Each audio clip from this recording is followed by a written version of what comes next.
at history is actually to look at where we are, and that can be glanced from Article 174 of our Constitution, which is where the chief guest actually addressed as he was finalizing the object of devolution.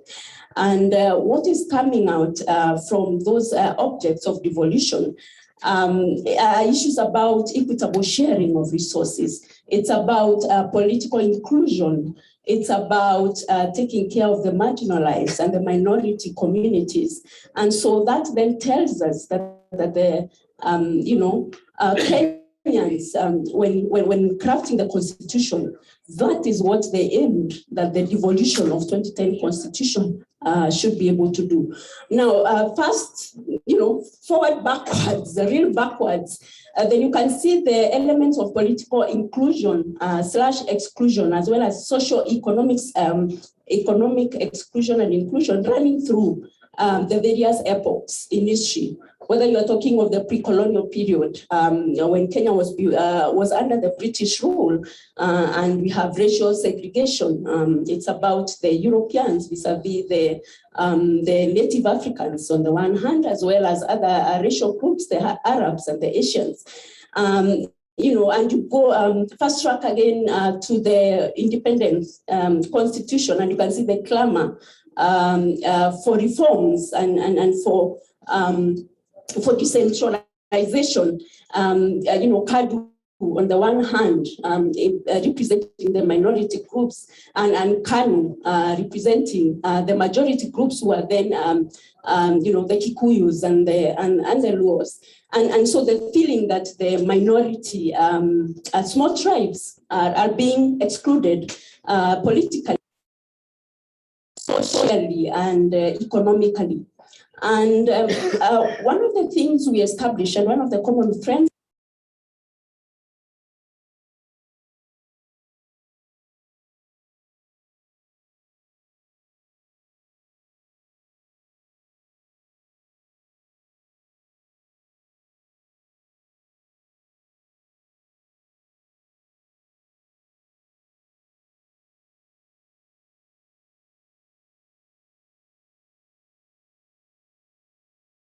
and slowly we see local authority systems are consolidated back, and the powers are closed, to decentralize back power to the center.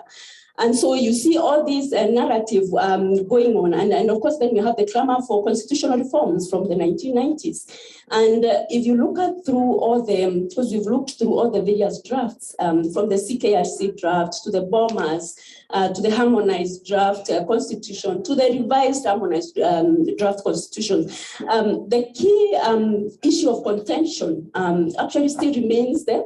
The governance structures. What model should we adopt? Should we have 3 tiers of the local government? Should we have 3? Should we have 5?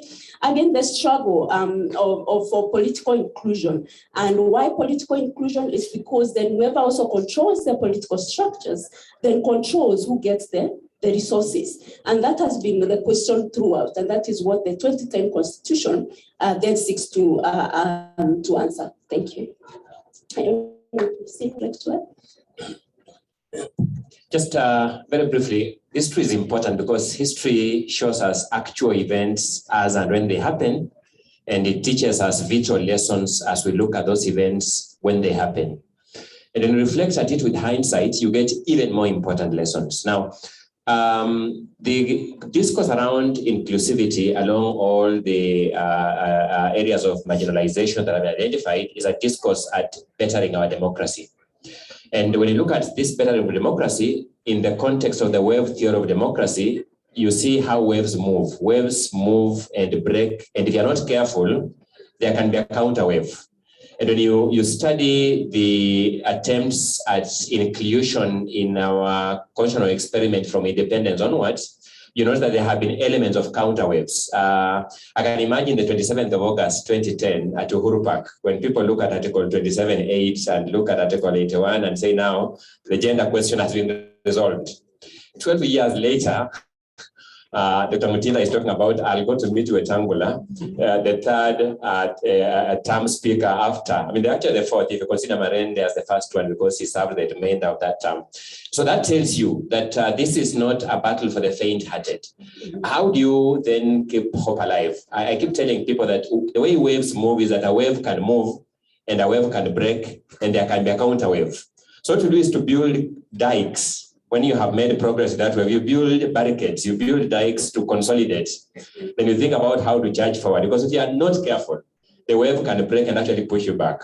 So that whereas we speak with confidence, and I belong to that school of thought that there's no likelihood of reversals, human history teaches us that demagogues can come and reverse everything. We must invest heavily in eternal vigilance. I know there's a place of political will, but it's not always there. The greatest assurance is eternal vigilance. And I know, Dr. Mutina, you know this. When we went to court over the advisory by Chief Justice Emeritus, dissolved Parliament, the frustrations are there because not the state has muscle. And the state always assembles the best remunerated, the most incentivized lawyers. Then, of course, you are there asking for the pro bono ones to do it. The only thing that keeps them going is this thing called eternal vigilance.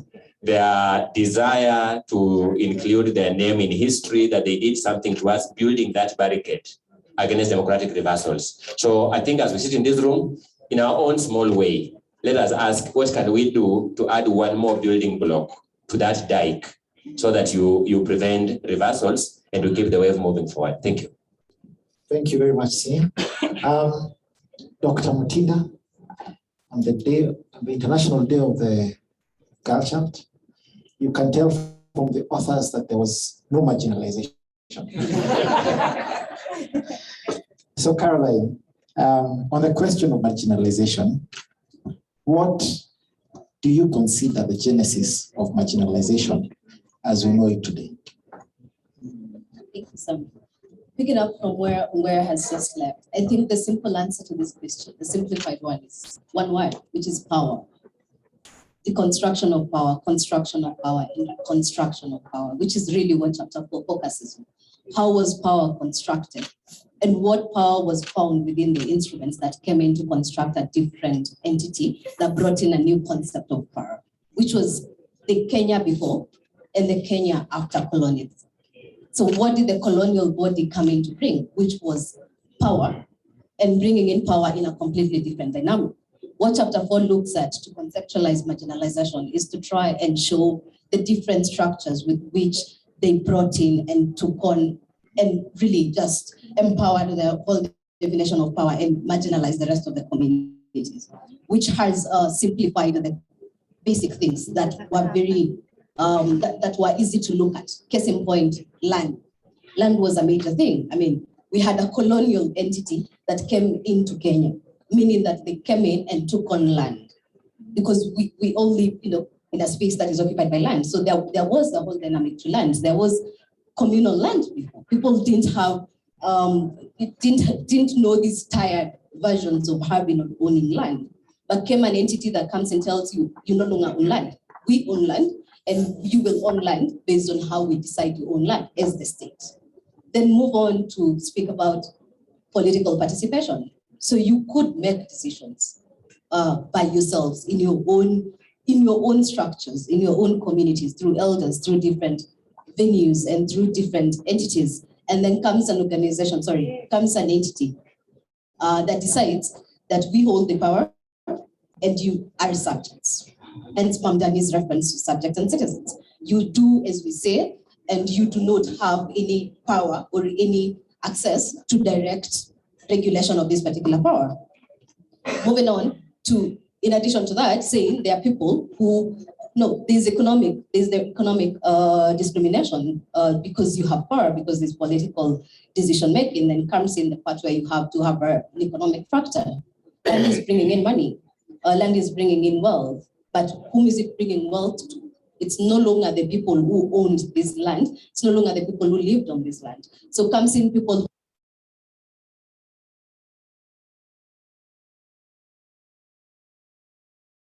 this taxation of the age 16. meaning that young people cease to be young, they start working. And because the opportunities are limited, because the economic divisions and the economic blocks have been developed, then comes people who have to move into the urban areas trying to find access to, and this is even post-colonial, trying to find access to economic empowerment for them to be able to pay some of these taxes that has been imposed on them. But the opportunities are not guaranteed in the urban spaces. So you have a group of young people who have been marginalized and socially stratified. They have fallen into victims of the social stratification of our society. And now they're being called hooligans because they're, they're in a city where they're trying to get jobs to be able to pay taxes. This again brings in the concept of power. And then moving on to regional disparities, what the book refers to as containerization. So we have policies that decide that this is the place that you're supposed to stay in and you're not supposed to move in from this place to another. Looking at the Northern Frontier District, then what does that do to the people in the Northern Frontier District who have not had access to economic empowerment because that was not one of the economic blocks that was identified. And then post-colonial, there is a whole conversation about how we need to make sure that the country stands on its own economically by continuing in the places that were economically viable, meaning that the rest of the places have been completely left out and will be left out, including the people who were not part of were not proximal to power and were not could not access power as was defined by the colonialists. Okay, thank you very much. Luciana, a tough question for you. We all brag about the 2010 Constitution. It is the panacea of equality and redistribution and inclusion in Kenya. So the question then is, was there anything good prior? What do you consider the major intervention that had the greatest potential to undo marginalization prior to the 2010 Constitution? Is there anything that your research found? Okay, thank you, Sam. In the chapter that I co-authored with Caroline, we have a section which we have titled The False Starts. And the chapter is called The Start, The False Starts, and the Final Promise. And why we titled that section The False Starts is because there appeared to be some attempt at deconcentrating power before 2010.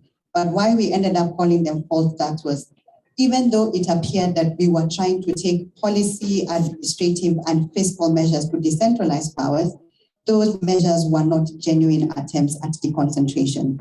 So whether you talk about the District Caucus for Rural Development, whether you talk about the establishment of regional development authorities, whether you talk about Sessional Paper number 1 of 1986, which proposed introduction of privatization, whether you talked about establishment of fiscal measures, the LATIF, there was a local area trust fund, there was a road fuel levy, RMLF, there was CDF. All of these fiscal incentives appeared to be some measure at removing power from the center and taking it to the people. So whether you attempted a policy measure or a fiscal incentive measure, what was keeping these measures from working was that there was no genuine attempt to actually shift power from the center to each of those incentives. So the state is saying on one hand, we want to deconcentrate power, but the state also wants to be the one to tell you how you will deconcentrate power. So there was no genuine attempt at actually shifting power from the center to the people. So even the fiscal incentives that were coming towards the end of the pre-2010 era, what we see is these incentives becoming tools for the political class to reward the people they wanted to reward, and therefore they don't go to the very groups that are marginalized. So the biggest threat is there was just genuinely lack of commitment towards this deconcentration. Thank you. Thank you. Prof Ambani? Oh, you already have mic. Let's post-2010. Has devolution delivered? Give us the findings of your research. You know, Sam, I had private arrangement with my two sisters. Yes. I already asked that question, I will throw it to them. I don't know. As co-author of that chapter with Luciana, you do have that, Chris. No, but don't worry. because you've not said anything yet, please just tell us, what has devolution delivered? Give us a snapshot of what those green and yellow tables in your chapter explain. Why should we pay attention to them? What has been delivered? What can you say about what devolution has delivered in the last 10 years? Yeah, actually, I think the main focus eventually was to ask what devolution has done. And I think the question was, has it eventually delivered? And I think there were three areas that we were looking at keenly. One was whether it has incorporated people that were left out initially. Second is whether they have enacted laws that have promoted the welfare and rights of those previously left out people. And then three is whether there are actual projects or programs that have been initiated to support these previously marginalized groups. The first question, the answer is yes. Devolution has included. We can complain about the levels, the extent, but it has actually included. If we look, for example, at women, they fared badly at the ballot. So, for example, you have 98 women in the whole country at some point getting into the county assemblies nationally. But because of the gender top-up formula, when you talk about 98 out of 1450, we are able to bring in as many as 650 women, 670 women, in county assemblies. So with devolution came a structure, a design that included, that could guarantee inclusion. When it comes to persons with disability again, they also did very, very badly at the ballot. And so the only redemption for them appeared to have been the nomination. And that's where the drama starts. Yes, we get some in, which was not there previously, but they also cheated in the process. We went to counties that lied to you, they had a woman, they had a person with disability nominated, but that person had no disability. It still continues to happen. You also found that there were also hierarchies among the disabilities. So you found that if you are male with physical disability, you're likely to have more advantage. And then also generally, we found that many counties did not meet the bare minimum. Yeah, did not meet the 5% required by the Constitution. So they were cheated. They used to do better than women at the ballot in county assembly level, but then they do worse when it comes to governors. I think women outperform them. They do worse when it comes to sitting in committees, for example, in the legislative assemblies. They don't do quite well in speakership compared to women, but the conversation is there. They're getting involved. And like I said, we can discuss how much we wanted them to get involved, but I think they're far much better than before.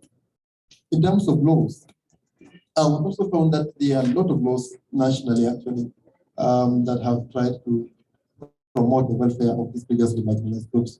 So they're still marginalized, still justice said. We found a lot of laws now, nearly all counties. Whenever they establish an institution, they actually say women should be there, persons with disability should be there, and youth should be there. It's actually almost a standard line.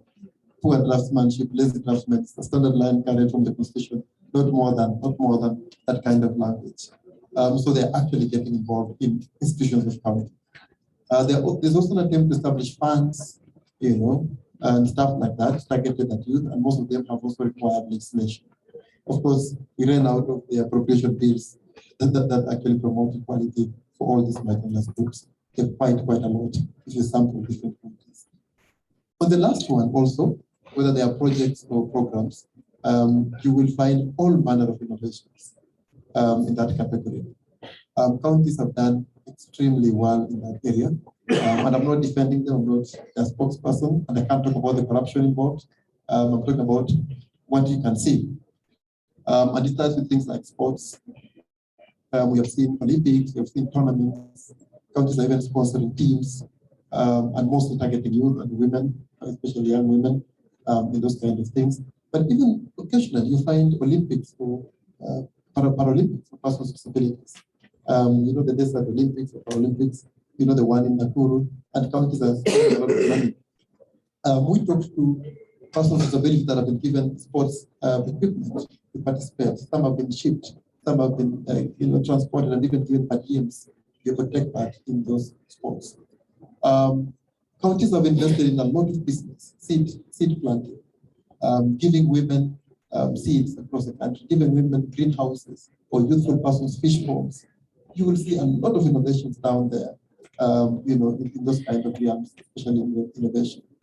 You'll also see counties taking a serious interest in, for example, maternal health, antenatal health, and stuff like that.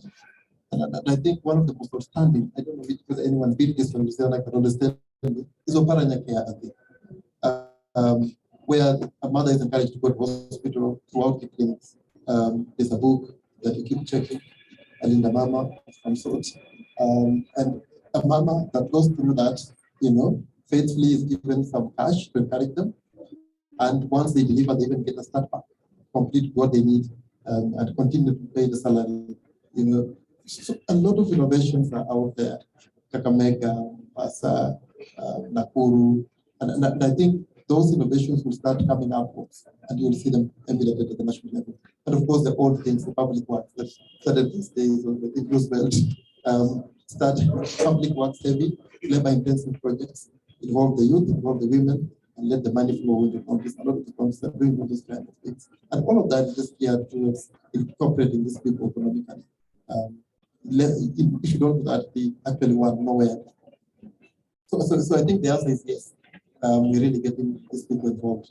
We can discuss the details too. Okay. That's a fantastic answer. I think you're ready to read the research.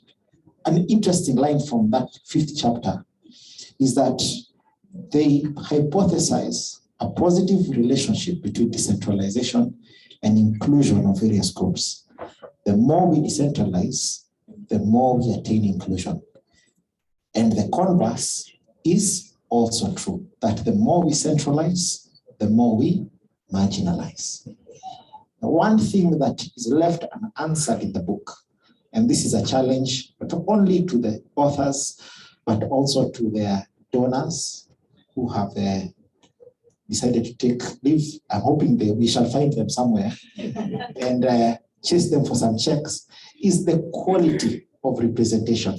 I think research needs to be done about the quality of political representation and what can be done to upscale it. So for example, how many bills have been sponsored by women reps in parliament? How many bills have been sponsored by the MCAs who've been brought in to get to the 2/3, to attain the 2/3 threshold?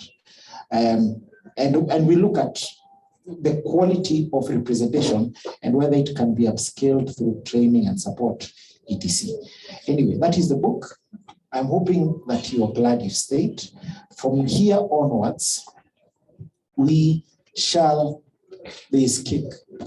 I'm hoping that is an incentive for some of us who are young at heart. For those who are not so young at heart, there is the book that we are just about to launch behind here. So I shall ask us to proceed this way. Just behind here, we shall launch the book, cut a cake, have some fireworks, and hopefully mark it a successful night. Thank you.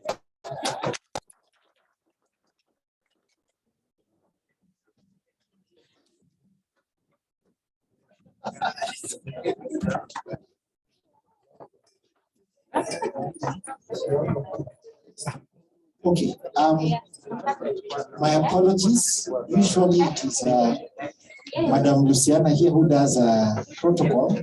So I have failed, in the words of my senior Ongoya Makosa Metodeka. Please remain seated. I will ask the VC and the chief guests and the honored guests together to please proceed ahead of us as we sit, and we shall follow them after they proceed. DVCs, Professor Tunga, please proceed with them.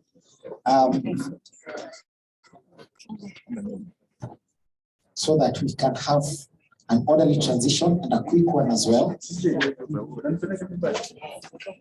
Authors, please follow them.